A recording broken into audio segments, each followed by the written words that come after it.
La ilaha illa anta subhanaka. La ilaha illa anta.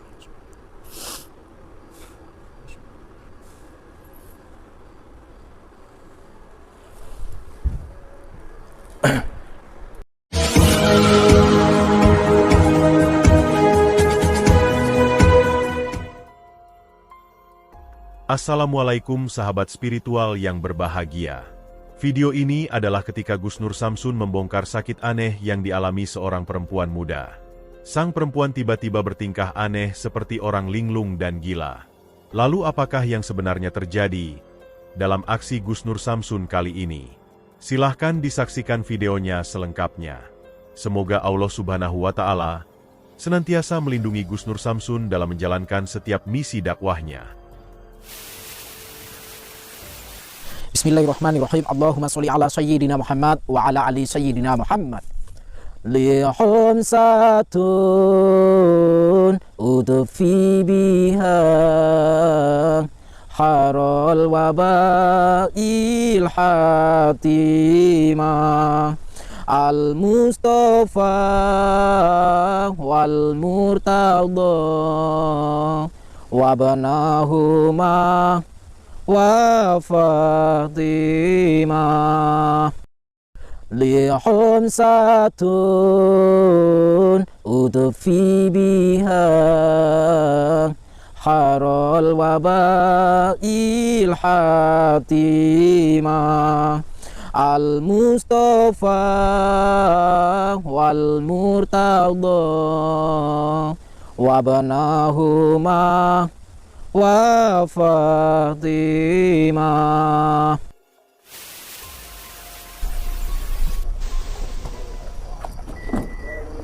Assalamualaikum Pak Effendi. Mohon maaf Pak Effendi, ini saya bikin konten sekalian boleh?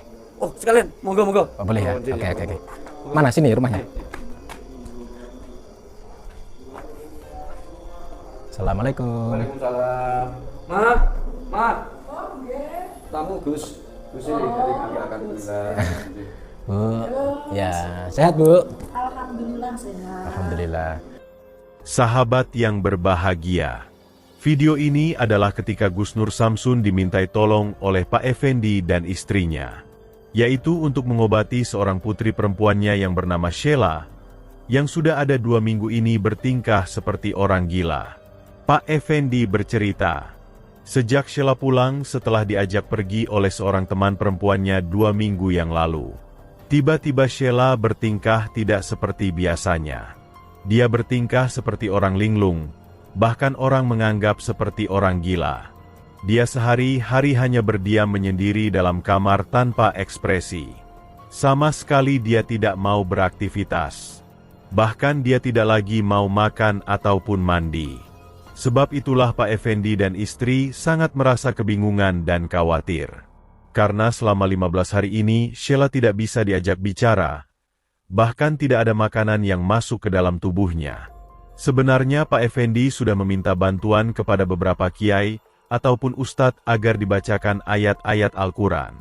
Karena dia berpikiran Sheila kerasukan makhluk jin dan sebangsanya. Namun ayat-ayat ruqyah itu ternyata tidak berefek apa-apa. Dia tetap terdiam dan tidak berubah seperti semula. Di saat itulah Pak Effendi kemudian teringat kepada Gus Nur Samsun. Dia tahu dari banyak orang dan media sosial YouTube bahwa Gus Nur Samsun diketahui bisa mengobati orang-orang yang bertingkah tidak wajar. Sebab itulah Pak Effendi langsung menghubungi Gus Nur Samsun dan memintanya untuk datang ke rumahnya.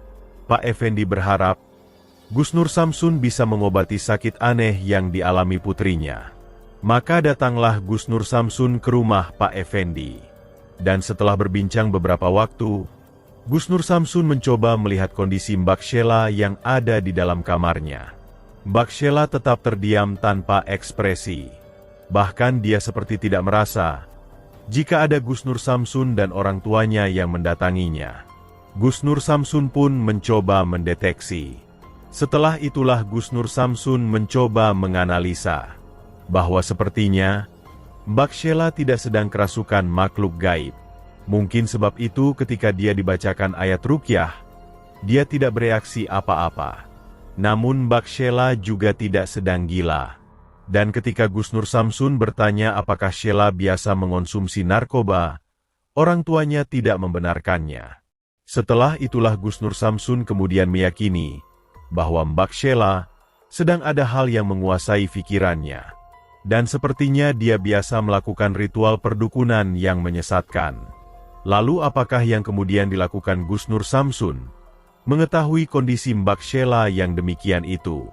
Dan mampukah Gus Nur Samsun mengobatinya? Silahkan disaksikan videonya selengkapnya. Disuruh mandi nggak mau? Oh.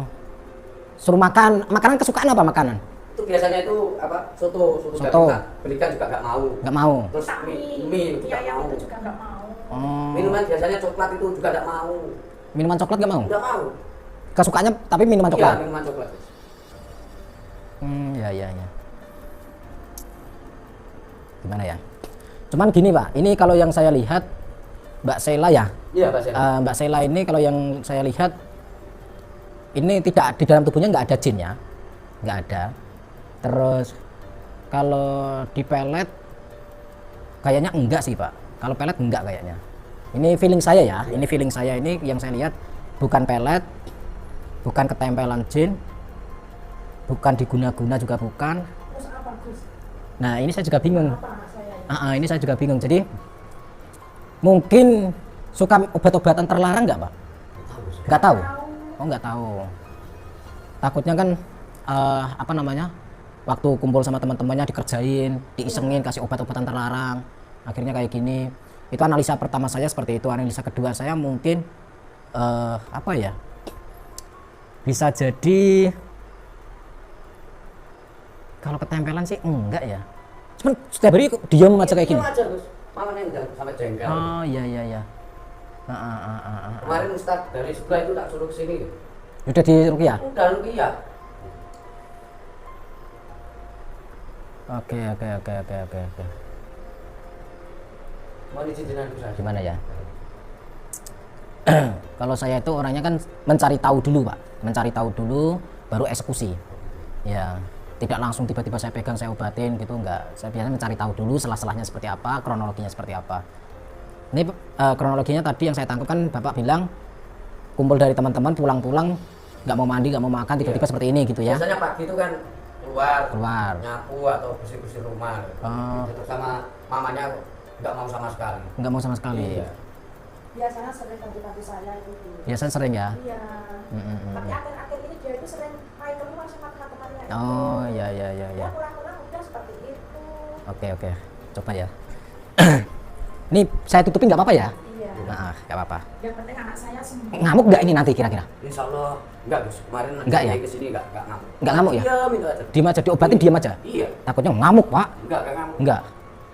Tapi belum pernah dibawa ke rumah sakit jiwa kan? Belum. Ya. Ya udah. Yang penting sembuh ya. Bismillahirrahmanirrahim.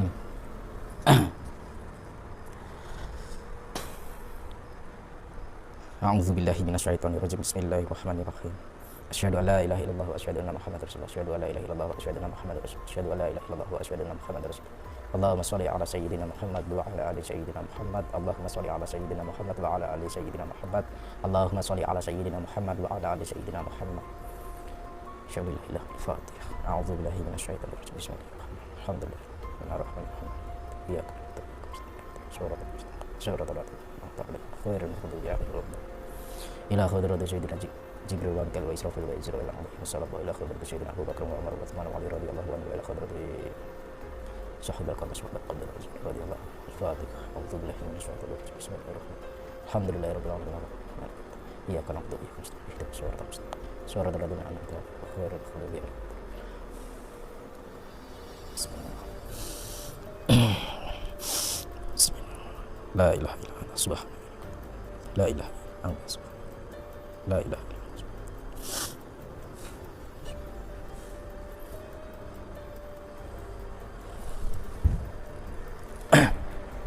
Ini biarkan dulu. Nanti kalau sudah siuman atau ibunya jaga saja di sini. Nanti kalau sudah siuman nanti panggil saya aja di luar. Kita tunggu di luar aja ya Pak ya. Gus, sama ngopi. Iya. Alhamdulillah.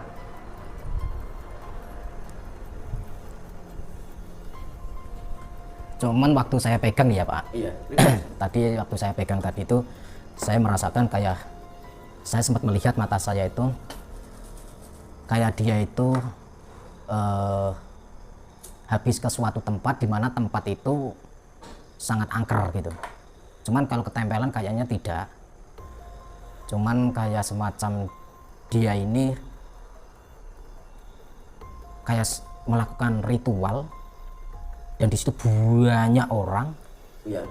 Terus saya nggak begitu jelas Pak, yang saya lihat itu nggak begitu jelas. Dia itu melakukan ritual gitu kan, banyak orang di tempat yang keramat. Tempat ini angker sekali dan di situ banyak sekali kayak pohon-pohon besar gitu. Oh gitu. Iya, Nggak bisa nah, dilihat aja. Kok tiba-tiba nangis? Kenapa itu? Alhamdulillah Gus. Hah? Kamu sadar? Monggo. Udah sadar? Jadi. Udah sadar tapi kok nangis malah?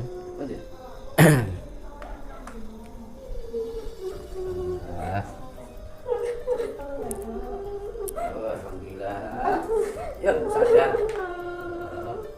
Sedikit yang ngopol. Ini tadi kenapa Bu? Nangis. Hah? Pripun, Gus? Kok tiba-tiba nangis kenapa?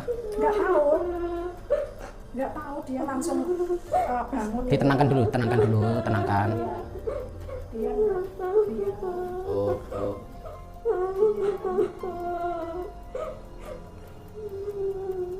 Tenang Mbak, tenang dulu. Sampai itu kayak gini tuh udah 15 hari ya Pak? Jadi 15 hari Gus. Dan selama 15 hari nggak ada nangis kayak gini nggak ada? Enggak ada. Oh. Kemarin ada Ustadz sini, semuanya juga enggak. Diem aja. Diem aja. Iya. Alhamdulillah. Tapi kalau kata ustadz yang ngobatin tuh katanya apa penyakitnya? Ketempelan atau? Iya, ketempelan gitu berarti. Tempelan. Tempelan. Mau balik. Cuma bentar terus wah ini harus ada orang yang mau menangani sampai sembuh. Oh, nah. Iya. Wes, wes. Udah. Ditenangkan dulu, Mbak. Saya pengen ngobrol nih sama Mbaknya. Ada tamu. Tuh, Coba ditanya. ini apa kebiasaan yo? itu ada Oh, Ini dengan mohon maaf dengan Mbak siapa? Pak Sila. Mbak siapa Mbak? Mbak Sela, oke. Mbak Sela umurnya berapa Mbak? 25. Ini siapa Mbak Sela? Ayah, ini? Mama. Oke. Ayahnya sama mamahnya berarti sudah normal ya. Bisa mengenali ayahnya, bisa mengenali mamahnya, dan bisa mengenali dirinya sendiri. Oke. Perkenalkan Mbak, nama saya Nur Samsun. Di sini saya diundang ayahmu untuk mendoakan Mbak Sela karena Mbak Sela selama 15 hari ya Pak? 15 hari itu linglung, diem saja, nggak mau mandi, nggak mau makan, nggak mau minum. Nah, terus kebiasaan Mbak Sela biasanya pagi-pagi nyapu nggak sama sekali dilakukan. Nah, diobatin Ustadz, Kiai, Mursyid dan sebagainya nggak kunjung sembuh. Nah, saya mau tanya nih Mbak Sela, kenapa bisa seperti ini Mbak? Sebelumnya coba diingat 15 hari yang lalu itu apa yang Mbak Sela lakukan? Karena kata ayah sampean, katanya sampean pergi dari rumah pagi-pagi, terus katanya pamitnya ke tempatnya teman ya? Iya, Ke tempatnya teman, pulang-pulang nggak mau makan, nggak mau mandi, nggak mau apa-apa, terus tiba-tiba linglung, diem saja kayak gini. Nah, bisa nggak diceritakan, diingat-ingat kembali kronologinya seperti apa? Iya, terus terang saja, belak-belakan saja nggak apa-apa. Hah? Diajak teman. Boleh tahu nggak nama temannya siapa? Maria. Cewek berarti temannya. Oke. Bisa nggak ngobrol secara terbuka ya ini ya? Jujur saja ya. Saya dan ayahmu dan mamahmu pengen membantu sampean karena sampean kan anak pertama dan anak terakhir atau anak tunggal dari mereka. Nah, mereka sayang sama sampean. Kalau sampean sayang sama orang tua harusnya berani terbuka ya Pak, gitu ya Pak. Nah, dan di situ kami pengen sampean jujur. Sampean dengan siapa? Maria tadi. Nah, itu ngapain gitu loh. Terus dari mana gitu. Atau mohon maaf sampean pakai obat-obatan terlarang nggak? Enggak. Oke. Terus kenapa bisa seperti ini? Itu 15 hari yang lalu itu apa yang dilakukan sebelum pulang ke rumah? diajak ke suatu tempat. Maksudnya di mana itu? Tempatnya di tempatnya seperti apa atau di mana gitu loh? Maksudnya di tempat ya tempat hiburan atau tempat apa, atau tempat rekreasi, atau di pegunungan, atau di mana, di laut atau di taman atau di mana gitu? Punden. Hah? Punden? Punden. Oh, di Pepunden ya. Bisa nggak diceritakan ciri-ciri Pepundennya? Ada 5 pundennya. Ada 5. Namanya Punden Pandawa. Punden Pandawa. Yang 5 itu apanya itu? Ringan. Oh, pohon. Pohonnya ada 5. Besar atau kecil atau gimana? Besar. Besar. Pohonnya besar semua. Ada 5. Dinamakan Punden Pandawa. Oke. Nah, sampean Mbak Sela ya, Mbak Sela dan temannya namanya siapa tadi? Ada. Mbak Maria. Itu ke Punden itu tahunya dari mana? Nggak tahu. Oh, nah terus apa yang dilakukan di Punden itu kalian itu? Hah, nyembah? Nyembah apa? Siapa yang disembah? Nimas Ayu Sekar. Nyimas Ayu Sekar. Oh, itu manusia atau nggak kelihatan atau gimana? Nggak tahu. Oke. Ada yang mimpin nggak di situ? Ada yang mimpin. Bisa dikasih tahu namanya yang mimpin ini siapa? Mami Rate. Oh, cewek. Mami Rate. Oke. Atas kehendak Tuhan, Mbak Sheila akhirnya bisa tersadarkan. Dia menangis di pangkuan ibunda dan merasa syok tentang hal yang terjadi dalam dirinya. Gus Nur Samsun pun meminta Mbak Sheila menenangkan dirinya. Setelah itulah dia kemudian bercerita tentang hal yang dialaminya. Bahwa memang, beberapa waktu ini dia melakukan ritual perdukunan bersama beberapa teman perempuannya. Yang tujuannya adalah agar awet cantik, dan setiap orang yang melihatnya menjadi terpesona.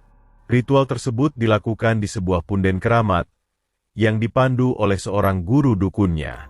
Lalu apakah yang kemudian dilakukan Gus Nur Samsun setelah mengetahui cerita dari Mbak Sheila tersebut? Silahkan disaksikan di video selanjutnya. Terima kasih telah menyaksikan video dakwah yang penuh perjuangan dan keagungan ini. Ambillah sisi baiknya dan tinggalkanlah sisi buruknya. Dan tentunya kami berharap video dakwah yang kami sajikan ini bisa memberikan manfaat, juga bisa menghibur para sahabat semuanya. Akhirul kata, putar tasbihnya dan baca solawatnya. Wassalamualaikum warahmatullahi wabarakatuh.